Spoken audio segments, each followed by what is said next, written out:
Hey everyone, so we are again here on Rhythm of Rhymes with unfiltered talk on Bollywood movies that we love.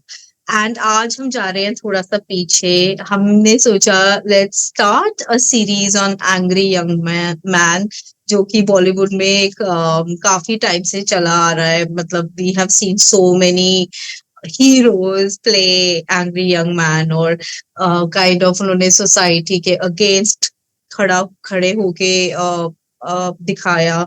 और generally जब भी हम angry young man की बात करते हैं तो हमारे दिमाग में अमिताभ बच्चन आते हैं, obviously for obvious reasons, because he has been portrayed as one for so many decades, right?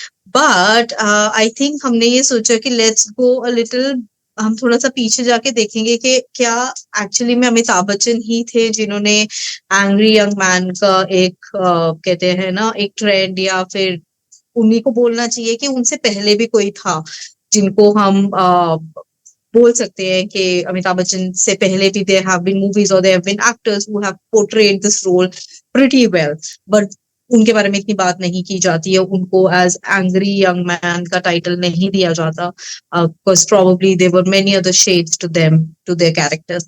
So anyways, today हम बात करेंगे राज कपूर के बारे में, one of the most respected actors of Indian cinema. And I mean, he's not only an actor. I mean, he's actually respected as a whole. Like I think many people look at him as cinema itself. I mean, he's cinema, in his own way. So उनसे शुरू करेंगे. And जो movie, हम जिस movie के बारे में आज बात करेंगे जो कि हमें लगा कि राज कपूर ने बहुत अच्छी तरह से एक एंग्री यंग मैन का रोल प्ले किया था, वो मूवी थी अवारा, जो कि 1951 में रिलीज हुई थी विद नरगिस थी उस मूवी में. एंड पृथ्वीराज कपूर जो कि राज कपूर के फादर हैं, again one of the most iconic actors of Indian cinema. He is playing his father's role. So Avara movie से हम start करेंगे and we'll talk about the movie. And हम जब मूवी के बारे में बात करेंगे तो I think बातों बातों में we will try to establish कि क्या Raj Kapoor angry young man के जो एक फ्रेज है उसमें सही बैठते हैं या नहीं बैठते हैं, या फिर एक्चुअली में वो अमिताभ बच्चन से ही स्टार्ट हुआ था. So we'll talk about it as we move forward. And so let's start. We have Tajinder with us. Hi, Tajinder. Hi, Gargi. How are you? Hi, I'm good. How are you? I'm fine. Okay, so Tajinder, are you ready to talk about Angry Young Man? First of all, what do you think? कि क्या अमिताभ बच्चन पहले थे या उससे पहले भी would you consider other people to be as angry as Amitabh Bachchan was?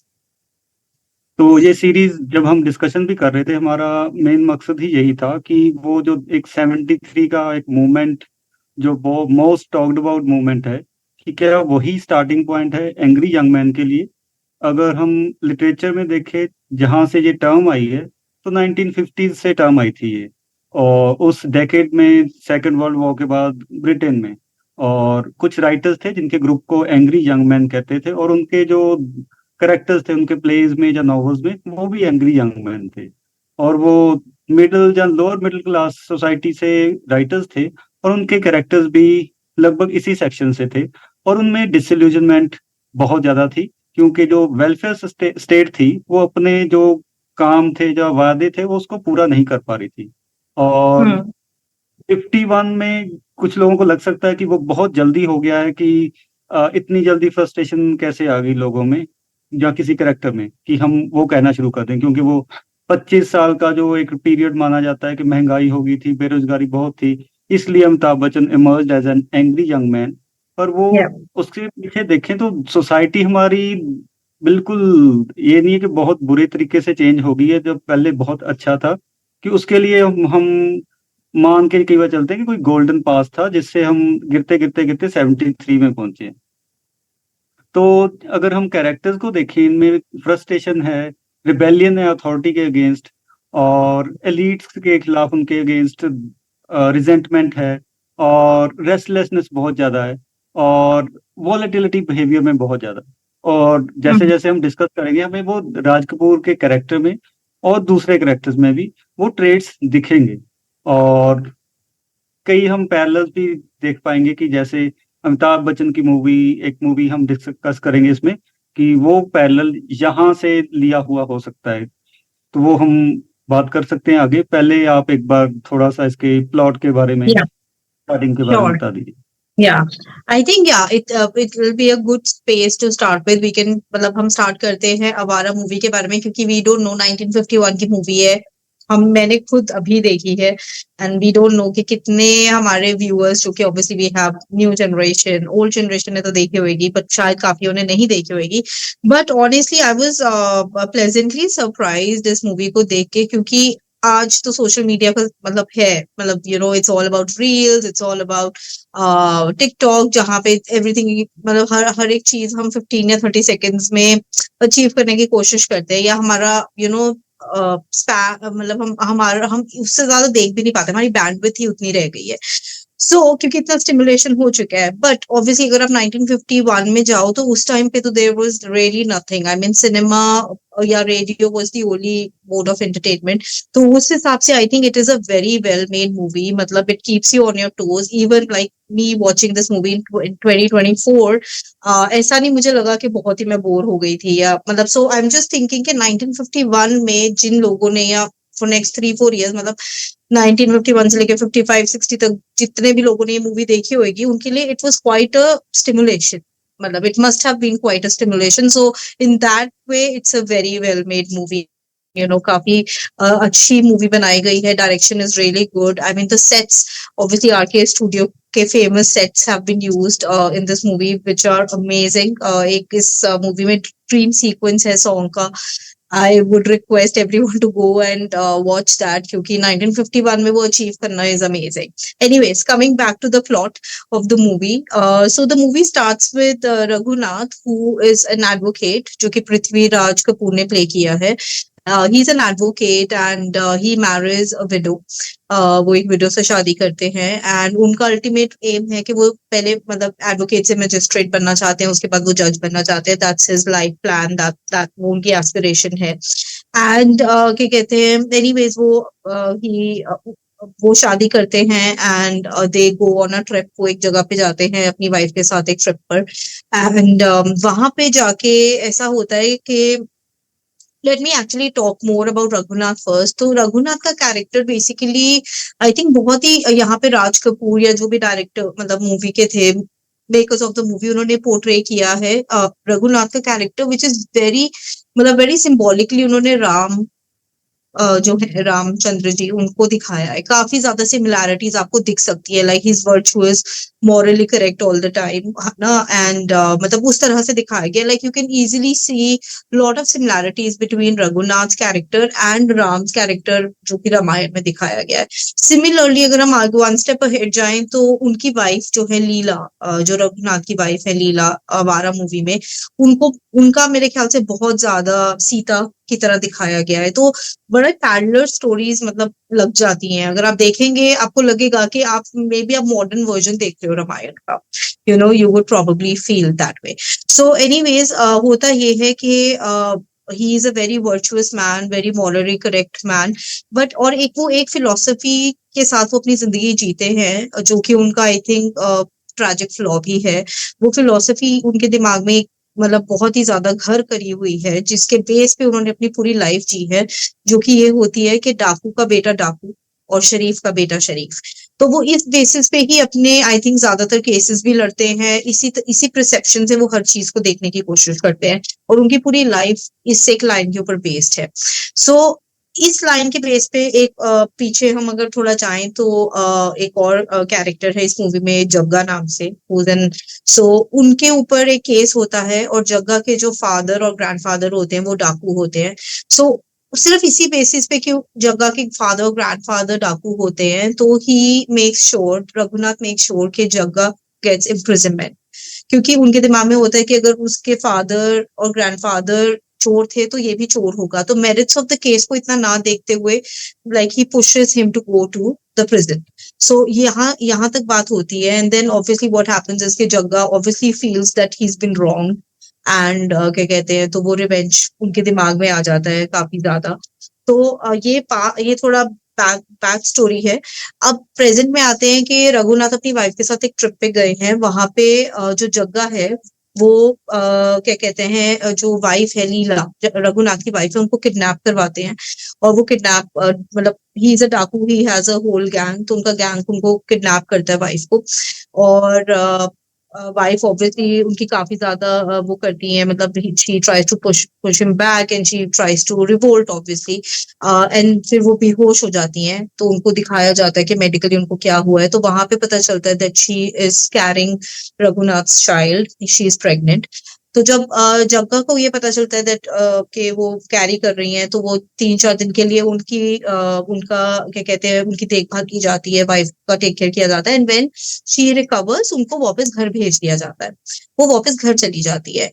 तो वो जब घर पहुंचती है तो रघुनाथ इनिशियली तो बहुत शॉक हो जाते हैं कि तुम घर कैसे आ गई इतने डाकुओं में से बच के। हाउ हाउ तो वो एकदम से शॉक हो जाते हैं, he is not able to वो ये चीज एब्जॉर्ब नहीं कर पाते हैं कि कैसे वो वापस आ गई। But then he is happy, चलो she is home and all of that. But उनके दिमाग में एक पॉइंट हमेशा रहता है कि कैसे मतलब वो आ सकती है वापस घर, वो एक शक आ जाता है उनके दिमाग में। तो इस तरह से मूवी आगे बढ़ती है। एंड देन उसके बाद एक और कैरेक्टर इंट्रोड्यूस होता है मूवी में, जो कि रघुनाथ की भाभी होती हैं। तो जो उनकी भाभी होती है वो मतलब काफी ऐसे क्वेश्चन करती हैं, जो कि शायद रामायण में वो धोबी ने किया था राम के ऊपर, के तुम्हारी बीवी अगर कहीं और रह के आई है तो तुम कैसे उस पे विश्वास कर सकते हो, राइट। तो उसी तरह से भाभी भी ये सेम क्वेश्चंस पुट करती है रघुनाथ के दिमाग में। रघुनाथ फील्स के उनके दिमाग में और ज्यादा शक बढ़ने लग जाता है। एंड उनकी भाभी बोलने लग जाती है, आई विल नॉट, मतलब मेरे घर में आ, किसी और का बच्चा नहीं पैदा हो सकता है जग्गा का, क्योंकि वो रघुनाथ के दिमाग में ये डाल देती है कि she is carrying Jagga's child and not Raghunath child. तो इस तरह से होता है, एंड रघुनाथ कन्विंस हो जाते हैं कि she is she is not virtuous any more, और उनके ऊपर वो शक करते हैं। एंड इवेंचुअली वो अपनी वाइफ को घर से बाहर निकाल देते हैं। एंड ये होता है, एंड घर से बाहर निकाल देते हैं, शी लीव्स द सिटी। वो बॉम्बे मूव हो जाती हैं। वहां पे फिर ये दिखाया जाता है कि राज कपूर, जो कि उनके बेटे हैं, वो उनकी पैदाइश होती है। एंड वो इस्लाम एरिया में रहते हैं, ऑब्वियसली मीन्स तो इतने नहीं होते हैं, बट फिर भी शी वर्क्स हार्ड, और उनको वो एक अच्छे स्कूल में डालती हैं जहाँ पे और अच्छे अच्छे घरों के बच्चे पढ़ते हैं, जजेस के बच्चे पढ़ते हैं। क्योंकि ऑब्वियसली लीला का अल्टीमेट एम ये होता है कि उनका बेटा पढ़ लिख के एडवोकेट बने, उसके बाद मजिस्ट्रेट बने, और उसके बाद जज बने अपने फादर की तरह। वो उनका एक अल्टीमेट एम होता है लाइफ का, एंड वो उस पे काम करती है। तो ये एक बेस है स्टोरी का। उसके बाद ऑब्वियसली राज कपूर बड़े होते हैं, बट वो क्योंकि स्लम एरिया में रह रहे होते हैं, तो he is surrounded by people जो कि क्राइम में बहुत ज्यादा इन्वॉल्व होते हैं। एंड दोबारा से वो जो जग्गा होता है उसकी एंट्री होती है, एंड जग्गा ट्राइज टू वो मैनिपुलेट करने की कोशिश करता है राज कपूर को, एंड ही मेक श्योर कि वो क्राइम में चला जाए। तो ये थोड़ा सा बेस है स्टोरी का। हाँ, तो अब हम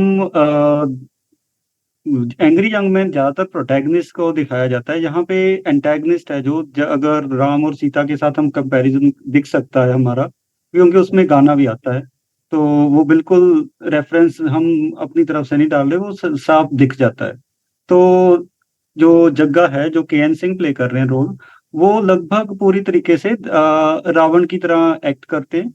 और जैसे रावण ने सीता को टच नहीं किया था, ये भी नहीं करते टच। बट जो उसकी रिजेंटमेंट है रघुनाथ के खिलाफ, वो चलती रहती है। और रावण की उसमें तो ही गेट्स किल्ड, रामायण की कहानी में। पर यहाँ पे वो पीछा करता रहता है बिल्कुल इसके बेटे का, रघुनाथ के बेटे का, जो कि राज कपूर ने प्ले किया है, जिसका नाम राज ही है। और एक तरीके से वो जब स्लम एरिया में चला गया है, तो उसको एक मेंटरशिप की जरूरत है, क्योंकि उसकी माँ घर पे है। बाहर छोटे छोटे बच्चे भी उसके ऊपर अटैक कर देते हैं, सारे जितने गली के बच्चे, एक बार एक सीन आता है उस पे हमला कर देते हैं। तो उसको उस टाइम पे लगता है कि मुझे मेंटरशिप की जरूरत है। और वो उसको कहता है कि तुझे चोरी करके जीना पड़ेगा, पर वो एक जो कैरेक्टर है राज का, बिल्कुल वॉलेटाइल सा, जैसे एक एंग्री यंग मैन का होता है, वो गुड और बैड के बीच में भी स्विंग करता जा रहा है कि मैं करूं या ना करूं। तो ऐसे करते करते करते वो एक तरीके से एक सरोगेट फादर का, एक मेंटर का, कई मल्टीपल, वो बहुत कम्प्लेक्स रोल है जो प्ले करता है। सिर्फ वो एक सिंपल सा विलन नहीं है। के एन सिंह जो कि जग्गा प्ले कर रहे हैं, वो बहुत ही कम्प्लेक्स सा कैरेक्टर प्ले करते हैं। और एंड तक हम देखते हैं कि उनके बीच में बहुत इमोशनल बॉन्ड भी है, और उसको वो ग्रूम भी करते हैं, सिर्फ क्रिमिनल बनने के लिए नहीं। जब वो जेल से बाहर आते हैं तो ही मेक श्योर कि वो अच्छे कपड़े पहन के जाए, गिफ्ट लेके जाए, ताकि माँ को शक ना हो। माँ को पता ही नहीं होता कि उसका बेटा क्या करता है। वो घर पे ही रहती है, बड़ा घर भी आ जाता है, वो कहता है मैं तो किसी बिजनेस मैन के साथ काम करता हूँ इसलिए जा रहा हूँ। पर मूवी के शुरू में ही हमें बचपन से दिखना शुरू हो जाता है कि किस तरीके से उसकी स्ट्रगल चल रही है।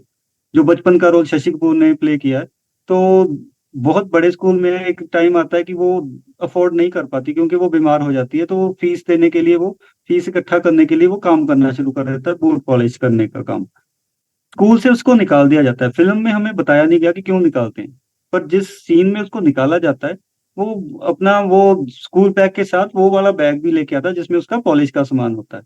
तो हम अंदाजा लगा सकते हैं कि शायद इस वजह से स्कूल ने उसको निकाल दिया था। और एक सीक्वेंस आता है वहां पे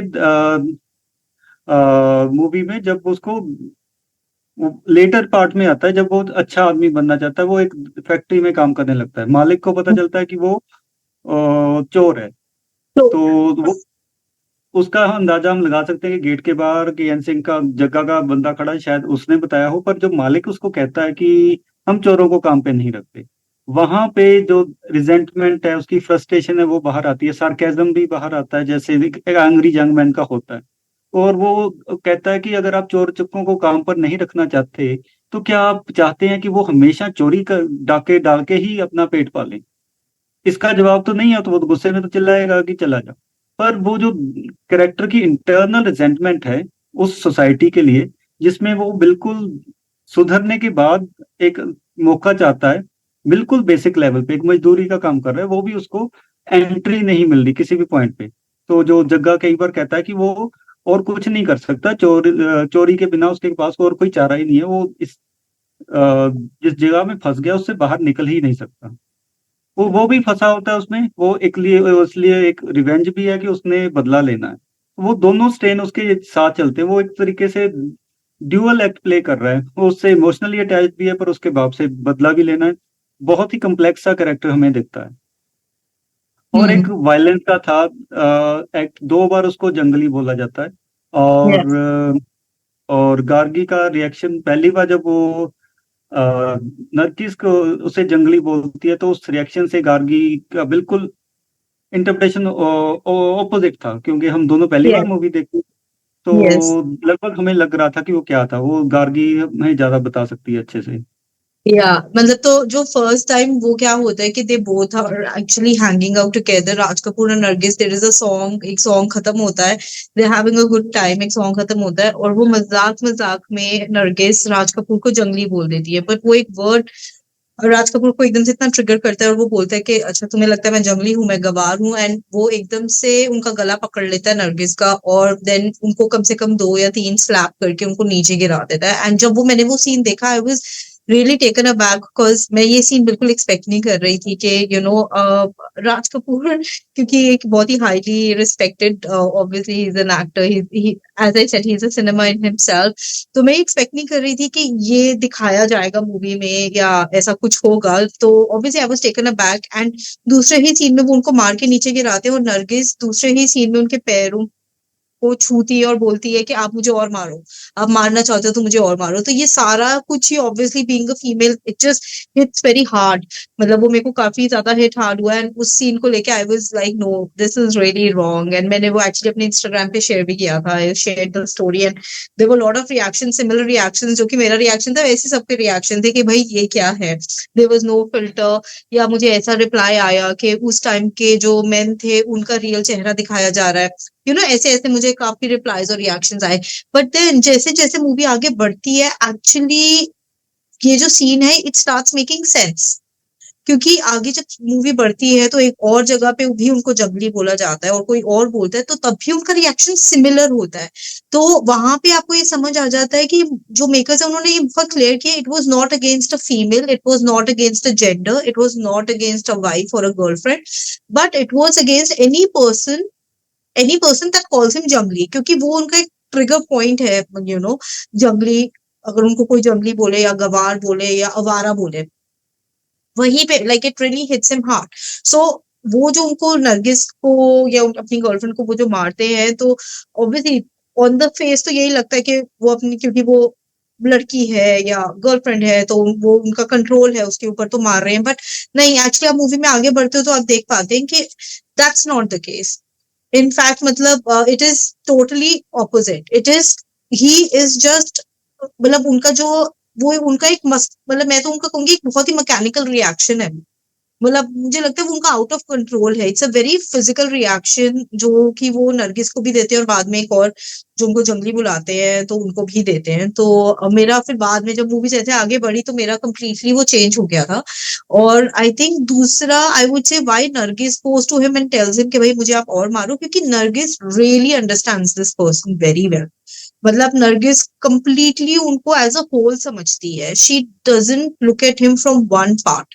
वो उनको सिर्फ एक पॉइंट ऑफ व्यू से नहीं देखती है, she doesn't look at him from a point of view of a boyfriend और अ वुड बी हस्बैंड और a husband, but she actually looks at him as a person, as a human who has gone through something and who has some valid issues in his life.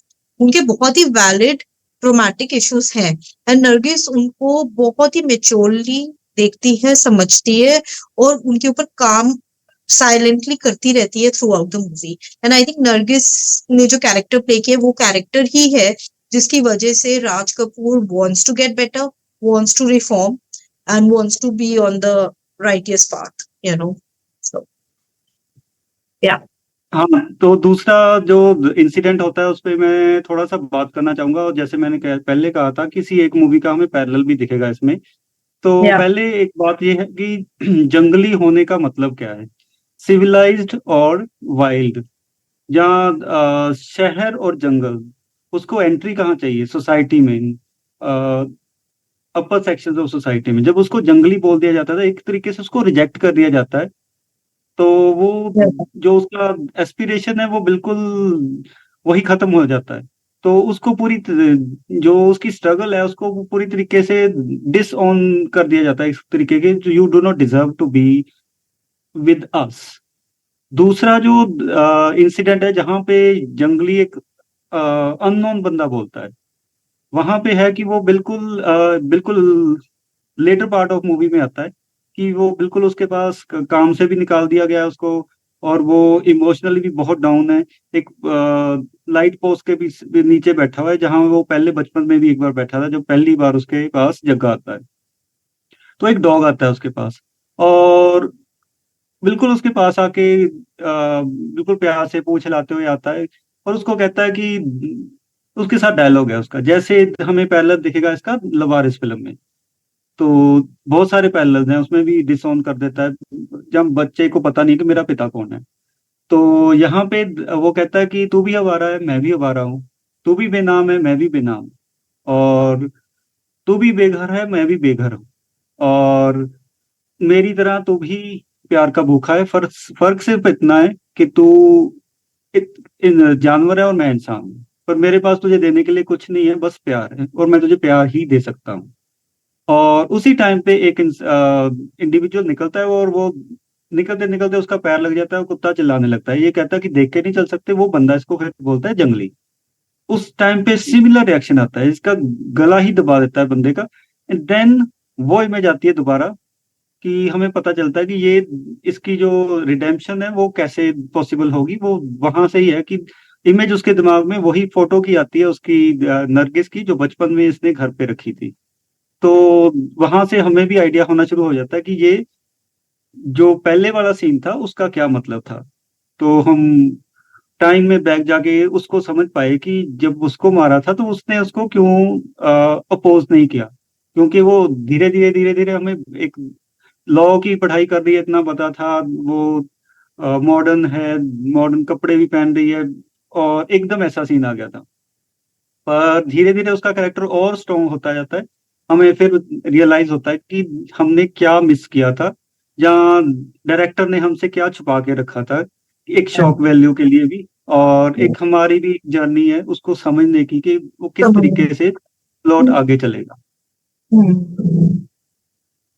Yes. और इसी के साथ जुड़ा हुआ हम dream sequence पे भी बात कर लेते हैं कि वो यस। उस सेट और उस टाइम पे वो सोचना उस तरीके से, एक डेविल लाइक कैरेक्टर क्रिएट करना। जैसे कि मैंने कहा था कि पहले वो अगर रावण था तो वो क्रिश्चियन सिंबलिज्म भी दिखता है कि वो उसको टेम्प्ट कर रहा है, उसको क्राइम की तरफ लेके जा रहा है जग्गा, और उसको पैसे की भूख बढ़ा रहा है उसमें। वो सारा कुछ उसमें पैदा कर रहा है। सेटन घर आया मतलब मेरा एक तरह परदेसी, से। वो जो, हाँ, या जो एक तरह गाना है से घर आया मेरा सेटन की परदेसी। तरह। हाँ। हम्म।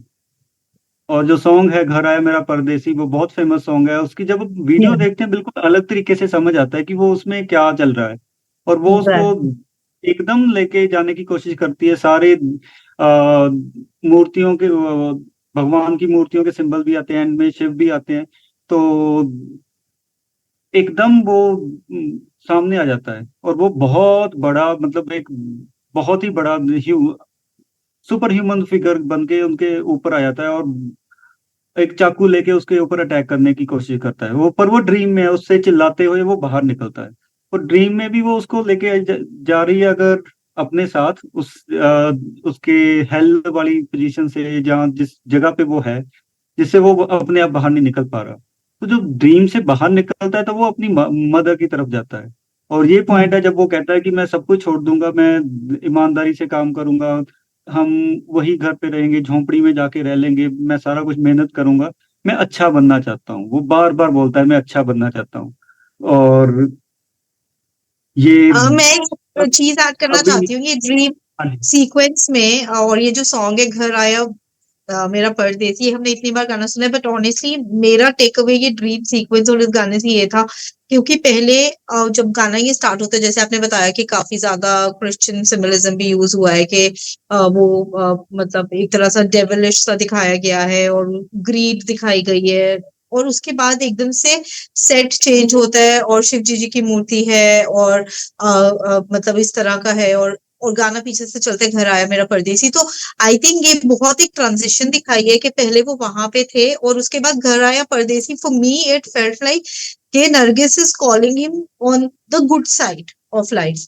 That's what I think the song and the dream sequence symbolizes.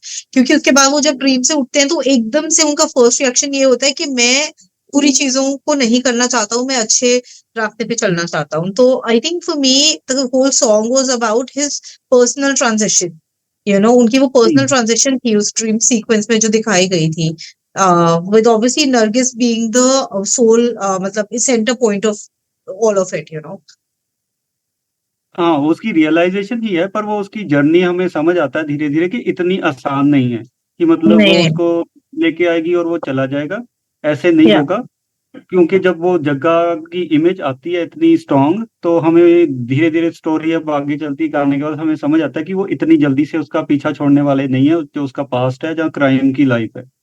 तो या वो पता चलता है हमें बाद में, जब वो एक मोमेंट आता है कि वो उसकी मदर के ऊपर अटैक करने की कोशिश कर रहा होता है जग्गा, एंड ही या किल्स हिम। और फर्स्ट टाइम वो किसी को जान से मारता है।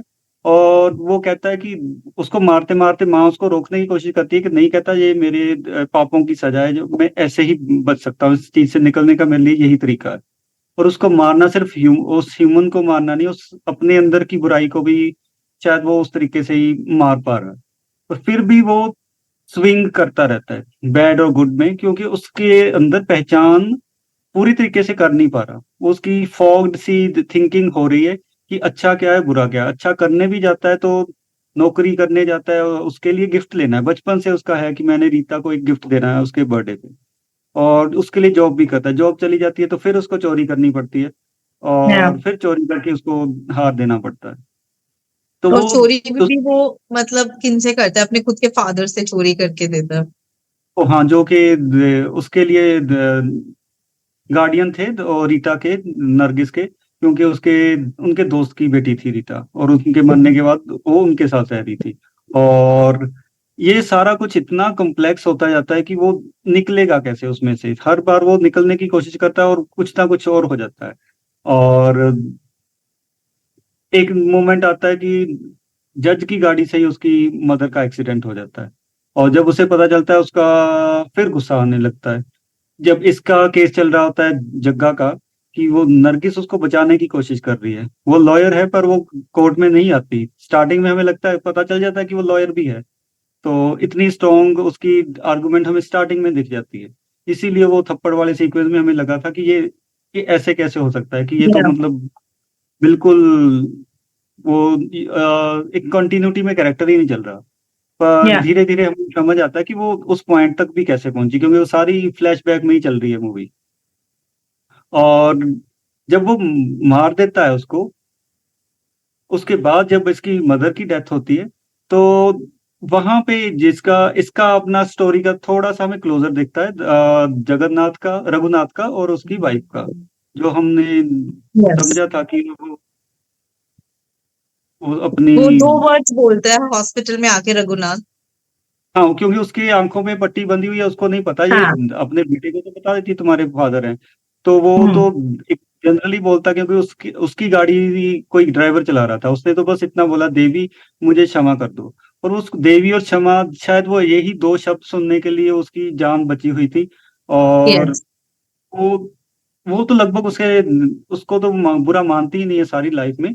पर शायद वो उसी लिए एक अटकी हुई थी उसकी जान, की उसने अपनी गलती मान ली।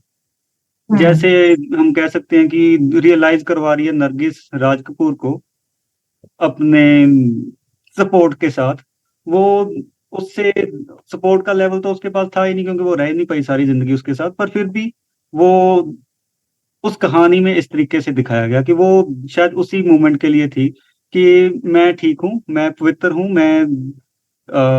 मैंने वो नहीं किया जो लोग कह रहे थे या जो तुम सोच रहे थे। या। इतना सा ही उसके लिए काफी था शायद। और उसके बाद हम देखते हैं कि जज वो हमेशा, जब जज का रूप में भी है पृथ्वीराज कपूर, वो उसका वो पुरानी थिंकिंग, वही थिंकिंग कि पिता का नाम क्या है। जितनी बार भी ये इससे या। टकराता है, इसको पता नहीं इसका बेटा है। बचपन में भी जब रिश्ते की बात करनी है नरगिस के साथ, तब भी, और जेल में भी, जज जब वो अदालत में होता है, दालत में। दो बार तो पिता का नाम पूछता है। तो उसको अच्छा नहीं लगता कि इसका पिता नहीं है, तो ये ऐसी सोसाइटी से होगा, या ऐसी इसकी या अपब्रिंगिंग होगी। वही मतलब उनको और वही रघुनाथ की वही पुरानी वाली जजमेंट सामने आ जाती है ना, जिसकी बेस पे उन्होंने अपनी पूरी लाइफ हम्म, बिताई है कि डाकू का बेटा डाकू, शरीफ का बेटा शरीफ, तो जिसका बाप ही नहीं है तो वो तो किसी कैटेगरी में नहीं आता एज पर हिम। जिसको जिसके और अपने अदालत, फादर का नाम नहीं मालूम, वो रघुनाथ के हिसाब से तो he has no value system as per Raghunath philosophy. और वो और कोर्ट में तो बिल्कुल सीधा अपने आप जज, पहली बार हमने देखा कि वो डिक्लेयर ही कर देता है, मुजरिम राज और पिता नामालूम। ना और मानो। वहां पे वकील भी जोक करता है कि शायद इसके पिता होगा ही नहीं कोई। हो गए। तो ये सारी थिंकिंग उसकी चलती रहती है। कई बार वो रियलाइज करता है, कई बार उससे पहले भी मूवी में हम देखते हैं कि अगर तुम्हारा बेटा इस जगह पे होता तो अब कैसा लगता। तुम चेंज तो हुए हो, पर तुम शायद अपने फायदे के लिए चेंज हुए हो, तुम्हारा कोई इंटरनल चेंज नहीं है। और वो मना कर देता है उसको शादी के लिए। ये पैसे ऑफर करता है, कहता मैं पैसे नहीं चाहिए मुझे, और क्या मुझे बेइज्जत करने के लिए बुलाया। और उसके बाद वैसा ही जो अथॉरिटी फिगर के खिलाफ जैसे कमेंट एक एंग्री यंग मैन करता है, वो हमें दिखता है कि आज मेरी बजाय अगर इस जगह आपका बेटा होता, तुम्हारा बेटा होता, और उसे जिंदगी, इंसानियत और मोहब्बत के अधिकार छीन लिए जाते, सिर्फ इसलिए कि वो गरीब है, गंदी नालियों में पला है, और दुनिया हमेशा उसको अपराध की तरफ धकेलती रही है, तब तुम्हारे दिल पर क्या गुजरती। तो उसको रियलाइजेशन भी है, और बस वो फंसा हुआ है उस चीज में। और वो अथॉरिटी फिगर को ऐसे बोल पाता है, और वो उसके फेस के एक्सप्रेशन हमें दिखते हैं बार बार, जब कुछ चीज उसको तर्क से चैलेंज किया जाता है रघुनाथ को, तो उसके फेस से दिख जाता है कि he is moved, emotionally moved. Hmm. और फिर हम देखते हैं कि एंड की तरफ जाते जाते जाते, जब वो माँ भी कहती है कि तुम उसके पास चले जाओ, मरने से पहले कहती है कि वो तुम्हारे पिता है, वो तभी बताती है, कहते हैं मैं, मुझे उसके पास जाने की जरूरत नहीं है, क्योंकि उसने मुझे उसकी माफी की भी जरूरत नहीं है।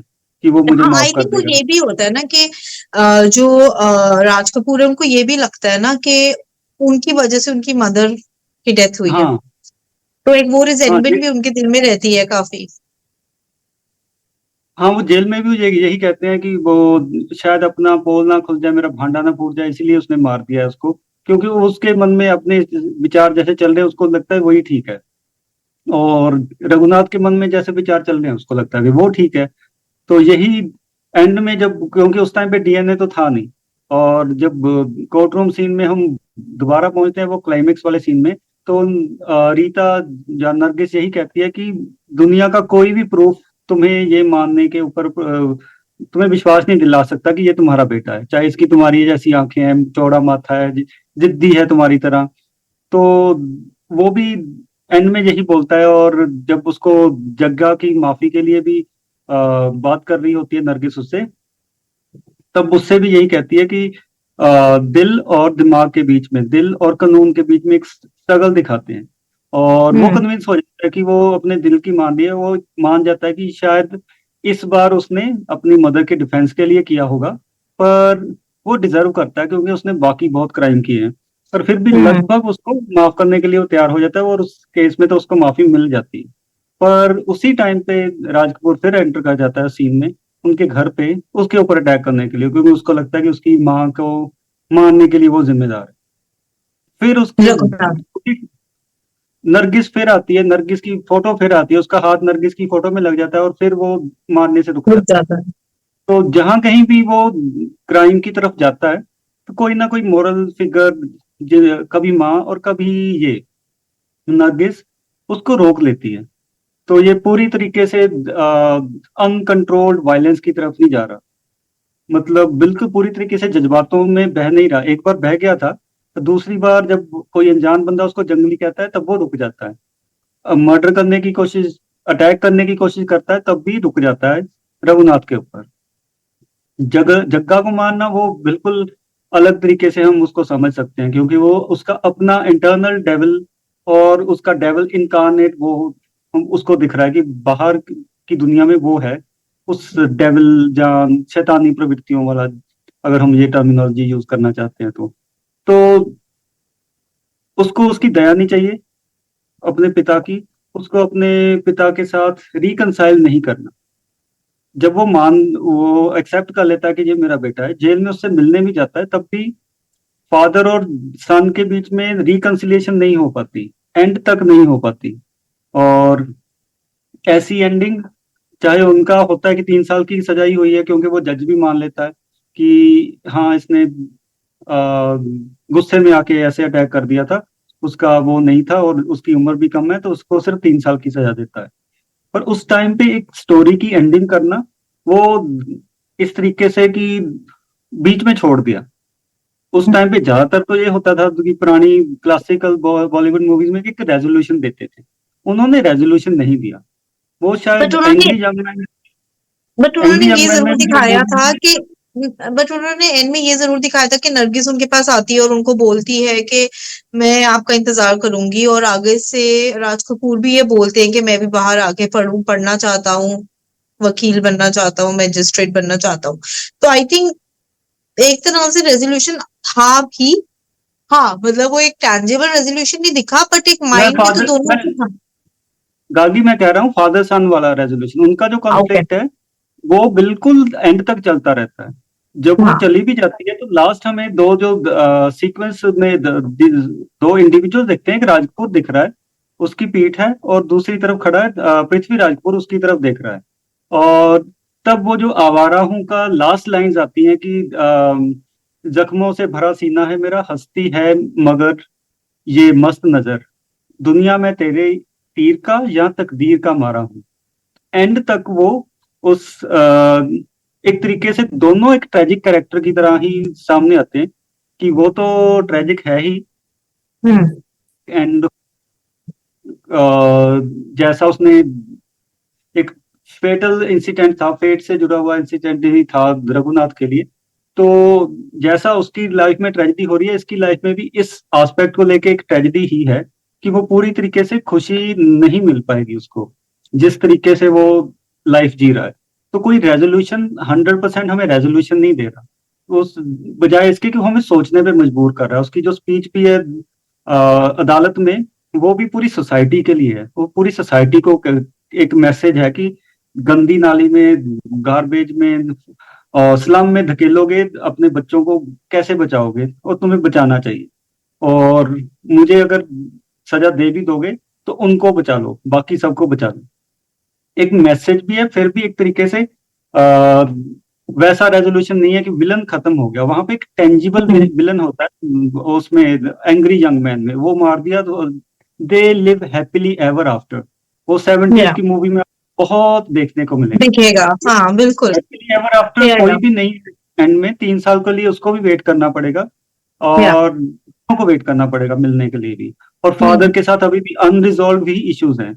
और उस टाइम पे ऐसा ओपन एंडेड छोड़ना, जब बीच में ही छोड़ देना मूवी को, रिस्की भी था और एक कन्वेंशनल भी नहीं था। तो अभी हम हम्म 2024 में बैठे, अब हम मान सकते हैं, जैसे हमने अगर कुछ साल पहले अगर वो अम, एक मूवी देखी थी, टिफिन, क्या नाम था उसका? टिफिन, हाँ lunch box. Lunch box, sorry. Lunch हाँ, बॉक्स लंच बॉक्स में भी एक तरीके की ओपन एंडिंग है, तो ओपन एंड। वो बिल्कुल अलग तरीके की ओपन एंडिंग है। यहाँ पे भी एक तरीके की रेजोल्यूशन नहीं दिया। जहां पे रेजोल्यूशन नहीं मिलता, वो क्या करता है, वो हमें सोचने पे मजबूर करता है कि हम एक अनइजीनेस लेके बाहर आते हैं। अगर सिनेमा में हम्म बैठे होते हैं, एक अनइजीनेस हमारे अंदर होती है कि ये क्यों नहीं हुआ। रेजोल्यूशन एक तरीके से हमें रोक देता है कोई एक्शन लेने या के लिए, जो सोच। इट या रेजोल्यूशन हमें जब भी मूवीज में मिलता है, it kind of, I think हमें ऐसा लगता है कि हमें भी रेजोल्यूशन मिल गया, बिकॉज वी हाँ, get so attached to the movie in the process, right? तो जब रेजोल्यूशन मिलता है मूवी में, तो इट फील्स लाइक कि हमें भी अपनी लाइफ में कोई ना कोई रेजोल्यूशन मिल गया उस मूवी के थ्रू। We always और come out when there's a resolution in a movie, we always come out happier, मतलब तो, but obviously, yeah. और एक विलन को मारना, चाहे जग्गा को मारा था, अगर वो सबसे बड़ा विलन है भी, तो रघुनाथ भी कुछ लेवल तक उसने भी विलन का काम किया, चाहे अननोइंगली किया, अपनी जिद की वजह से, Yeah. असूलों की वजह से किया।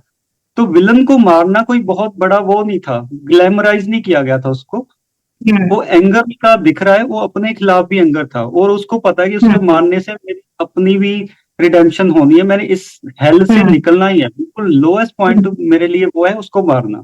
तो Yeah. मेरे पापों की प्रायश्चित ये है कि जिसने मुझे पाप में डाला है, वो किसी और को भी Yeah. शायद डाल सकता है, ऐसे लोग किसी और Yeah. को भी डाल सकते हैं। तो वहां Yeah. पे ग्लैमराइज भी किया हुआ कि अमिताभ बच्चन ने ग्लैमराइज कर दिया, उसने मार दिया तो वो बहुत अच्छा हो गया। एक ही विलन नहीं है, वहां अपने अंदर के विलन से भी लड़ना है। तो Hmm. वो बहुत एक फॉरवर्ड थिंकिंग है, उस मूवी में दिखती है हमें। Yeah, और absolutely. हमें एब्सोल्युटली, वो मुझे तो यही लगता है एक्चुअली, जो मूवीज 50s 60s में बनी है, they were much ahead of their times, and I think the movies actually started to, अब तो रिवर्स में ही चल रहा है सब कुछ, everything is going in reverse, अब हर एक चीज, आई थिंक वो एक ये भी आदत हो गई है, हर चीज को प्लेटर पे सर्व करने की बहुत आदत हो गई है, कि everything needs, the emotions needs to be served on a platter, the feelings needs to be, क्योंकि it's not only about what you want to show to the society. अब ऐसा हो गया है कि इट्स लाइक मेकर्स को लगता है कि हमारी ये जॉब है टू मेक पीपल हैप्पी, और to make people believe in happiness, और to make people believe in all of that. I think it all started from 80s और 90s, जब वो हैप्पी एंडिंग वगैरह स्टार्ट हो गई थी, और वो अब तो वो खैर नेक्स्ट ही लेवल पे चली गई है। अब तो क्या ही बोले, अब तो इट्स ऑलमोस्ट लाइक के, चाहे आप वॉयलेंस दिखा रहे हैं, चाहे आप वॉयलेंस नहीं दिखा रहे हैं, मतलब दोनों एक ही लेवल पे हैं। आप जो वॉयलेंस दिखा रहे होते हैं उसको भी आप इतना जस्टिफाई कर देते हैं, और जो वॉयलेंस नहीं दिखा रहे होते वो तो वैसे ही जस्टिफाइबल है ही है मूवीज में। लेकिन आप जब वॉयलेंस दिखा रहे होते हैं, आप वॉयलेंस को भी इतना जस्टिफाई कर देते हो कि वो इट बिकम्स, मतलब वो एक ऑलमोस्ट एक एट पार आ जाता है to non violence, I think. Last में एक और मुझे पैरेलल समझ में आ रहा है, वो हम अमिताभ बच्चन से भी और बड़ा जंप लेंगे। उसमें वास्तव मूवी में जब वो अपनी माँ के पास जाके वो रोता है, संजय दत्त यस। 50-50 तो एक बार बोलता है, फिर वो रोता है। तो यहाँ से देखा जाए तो वो बिल्कुल पैरेलल वहां से, मतलब पूरे एक तरीके से इंस्पायर होके वहां यूज किए हैं। पर इसने राइट। ग्लैमराइज नहीं किया उस वर्ल्ड को। इस सिर्फ या अपनी माँ को बुरा ना लगे इसलिए वो वैसे कपड़े पहन रहा है, वैसा कुछ कर रहा है, पर इसने या ग्लैमराइज नहीं किया क्राइम को। या या क्राइम को, या एब्सोल्युटली, या So anyways, I think यहाँ पे end होता है, and this is our first मतलब we can call it a talk or an episode on angry young men of Bollywood. So I think I would derive that, yeah, I mean, there were many angry young men before Amitabh Bachchan too, and probably we can safely say that Raj Kapoor started. हम इससे पीछे तो नहीं गए हैं और पता नहीं जा भी पाएंगे कि नहीं, but for us, I think we can safely say that Raj Kapoor starts giving us काफी ज्यादा traces of projecting or portraying angry young man of Bollywood or of society or yeah, yeah. Anyways, thank you so much, guys. I hope that you enjoyed this discussion as much as we enjoyed talking about it. It was very different for us too. I mean, going back and watching a movie जो कि 1951 में release हुई थी and trying to understand it. Yeah, I mean, it was a great experience. So thank you so much. Bye, guys.